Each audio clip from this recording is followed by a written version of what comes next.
নমস্কার বন্ধুরা, লক্ষ্মীর পঞ্চব্যঞ্জনে আপনাদের সবাইকে স্বাগত।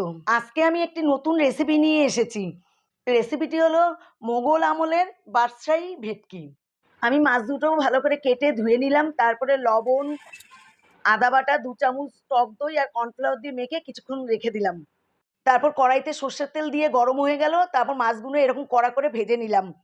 ওই মাছের তেলেতেই আমি পেঁয়াজ বাটা দিয়ে দিলাম, এখানে নারকেল বাটা 3 চামচ দিয়ে দিলাম, 2 চামচ টক দই দিয়ে দিলাম, দিয়ে খুব ভালো করে নাড়াচাড়া করে 2 চামচ শুকনো লঙ্কার গুঁড়ো দিয়ে দিলাম, 1 চামচ জিরের গুঁড়ো, হাফ চামচ আদা বাটা, হলুদ গুঁড়ো আর এখানে 1 চামচ কাশ্মীরি লঙ্কার গুঁড়ো দিয়ে দিলাম। দেখুন দেখতে কি সুন্দর হয়েছে কালারটা। স্বাদ অনুযায়ী লবণ আর মিষ্টি দিয়ে দিলাম, আর আমল স্প্রে দুধ গুলে কিছুটা দিয়ে দিলাম, আর কিছুটা কড়াইশুঁটি দিয়ে দিলাম, তারপর মাছ দিয়ে দিলাম। রেসিপিটি হয়ে গেছে। রেসিপিটি যদি ভালো লাগে লাইক, কমেন্ট, শেয়ার করবেন। আমার চ্যানেলে নতুন সদস্য হলে চ্যানেলটি অবশ্যই